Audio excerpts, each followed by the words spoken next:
Hey everyone, welcome to Be Strong, Be You. I'm Tanisha Stansel, and I have alopecia areata totalis, which is an autoimmune disease that attacks the hair follicles, and I have hair loss of the scalp. When I look that way, I'm like looking at myself in this camera. So I also noticed someone said, you kind of look like you're looking off quite a bit, but it's really because I'm really thinking. And my mind's just going a million miles a minute about what I'm going to say, how I'm going to feel. Do I really just want to be like snotty nose on the camera and how I'm going to react? So, I mean, this is a really therapeutic but unpredictable process. So first, I'd like to thank all of my alopecia supporters, those who are alopecians, as well as just those who support me as an individual in doing the Be Strong Be You blog.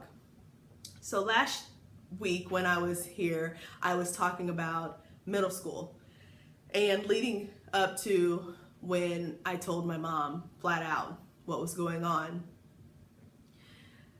And just a sidebar, last week I said I had my braces all the way up through high school, but I really just had them all the way up through middle school. So I really just needed to go back and correct that. So what I would like to say is I'm going to kind of talk about two different things. So I also talked about how when I was younger, I had gotten in trouble for being sexually inappropriate with another one of my peers, how that went over. And so I get into my freshman year of high school and I was grounded, didn't get to do anything. And yet and still my mom was having dreams that something was happening to me. And I remember her one time pulling me in the basement. We used to have a garage attached to our house, and not used to, we did. And she had me downstairs by the car because we weren't in the house, and she said, I had a dream someone is messing with you. I don't know who it is, but it is someone that I know, but I don't know what the face looks like. And so I still didn't say anything, but she would probably, it got to a point where it was on a daily basis, she would check on me every day, ask me how I'm doing, ask me if anything's happening, show me things and say, do you know what these are? Let me know if this is being used. And part of me was just kind of like, as an adult and as my mom, why won't you just put a stop to it? Because I'm telling you, but yet you leave me and you go lay in the bed with this person and you just keep getting up the next day to ask me more stuff. I remember, I don't know if it was just the point of denial at this point, because there was also an incident where when I was a freshman in high school, my peers, we were in the girls' locker room just talking, and I was becoming a female. My body was going through the changes of becoming a female, and I used, and please, I'll give you about 5 seconds to feel like you want to turn your head if you, or not listen or turn it down. There was a time when I was using tampons, and man, when my mom found out I used one, I got beat. I got a serious whooping. And at this point, her thought was, and I can't say why she felt like this or thought this, because I don't know what she was taught when she was growing up, and this is what she's always been told, and it was just ignorance. And she said, how did you use this? And I literally looked at her and I said, I read the directions on the box. Man, I got the slobber smacked out of me. And then I proceeded to get one of the most memorable whoopings that I have not forgotten to this day. Because to her, at this point in time, in the 90s, moving into 2000, late 90s, 98, she said, if you could use one of those, that meant you were sexually active, because only people who were sexually active used those. So to her, I was in something, and someone was messing with me, but I was willingly had to be messing with them. And I remember going to school And I was in the locker room with my friends, and I was just crying and crying and crying. And I said, my mom beat me because I used it, you know, a tampon. And they were literally in tears with me and giving me hugs. And, well, we don't know why your mom would think that, because my mom didn't say that. And I'm thinking, well, I know, because we just have these conversations, but they were underneath the counter, and I used one, and I didn't want to tell my mom, and I read the directions, and I did, and it was really bad. And so they really comforted me in that moment, because I think they felt bad for me, but they just didn't know what was going on, and it just made it look like my mom was weird. So that happened, and my mom continued to think it was somebody from the outside. And then there was a day when she just came to me, and I was in my room, and she had found something that alarmed her and scared her, I guess, for me. And she said, you tell me when this happens to you. When is these things happening to you? And I told her, every morning before I wake up. And she said, okay, the next time it happens, I want you to just scream. So if it is 5:30 in the morning, if it's happening, you scream. And at this point, my room was across the room from theirs. So I said, okay. And she said, and don't you ever take your pants off for nothing for him. And I said, okay. And I felt relieved. And in my mind, I go to bed that night, and I'm like, anxiety filled and scared, because I am going to wake up in this traumatic way the next morning, because I was for sure something was going to happen. Lo and behold, the next morning comes, and nothing happens. And I must have thought, this is a trick. Did this really happen to me? So it didn't happen. And later on that week, Sunday came, because I can't tell you the exact day that occurred, but nothing ever happened the rest of that week. Sunday comes, and I say, I want to go to someone's house after church, because in a previous post I talk about how that was my getaway from the house. But at this point, I'm not sure why I asked, because I was already in trouble from what I did, and I wasn't allowed to go anywhere. But I asked, and they said no, and I started crying. I mean, at this point, I was just crying all the time. It's all I could do. It's the only way I couldn't express myself. I didn't have the courage to express myself. And my dad was like, when you get home, you're getting a whooping. One of those things, you're crying, I'm gonna give you something to cry about. I told you couldn't go to that person's house. Why are you crying? And I got many whoopings that way too. So I get home, and in my mind, I'm crying all the way home, because I know this is a fight or flight situation, because I remembered what my mom told me about my clothes.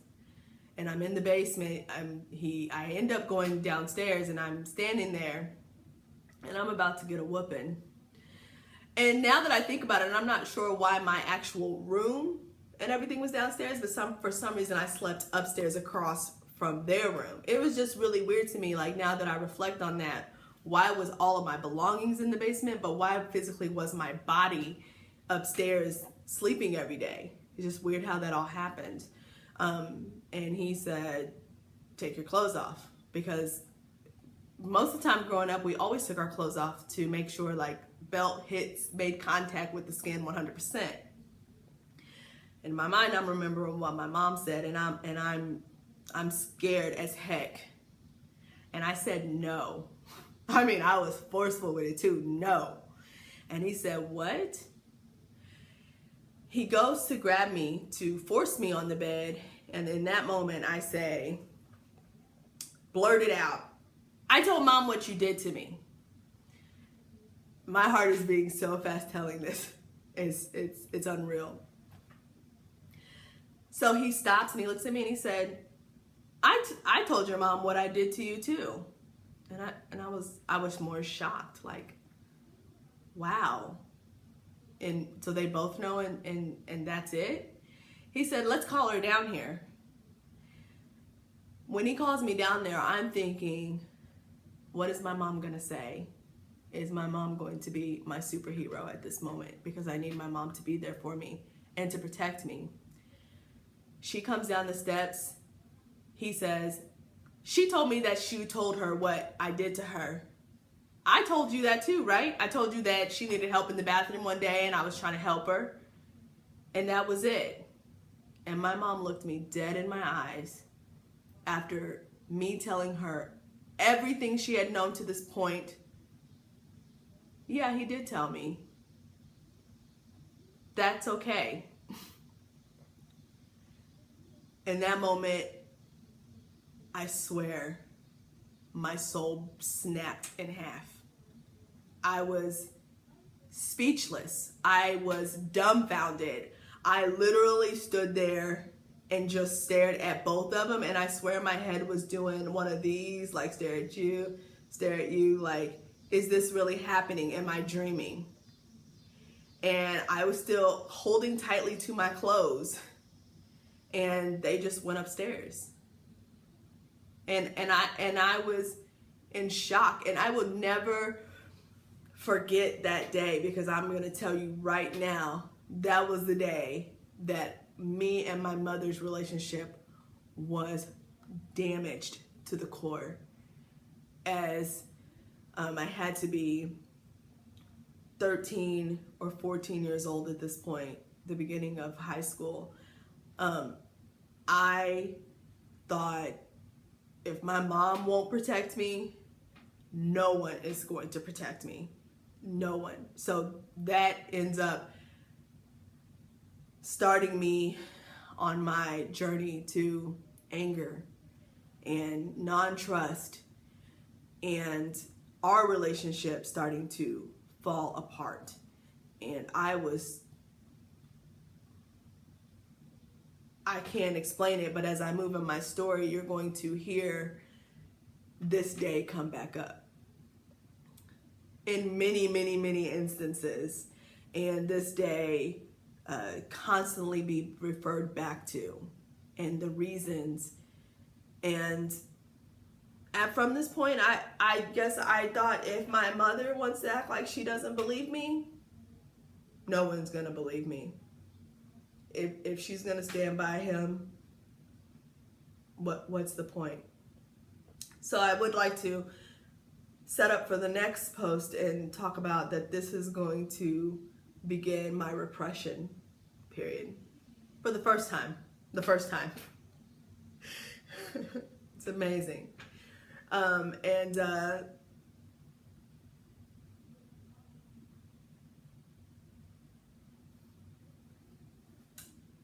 trials that I will go through with the relationship of my family and my mother in particular, that I still go through to this very present day, August 25th, 2016, because I felt like,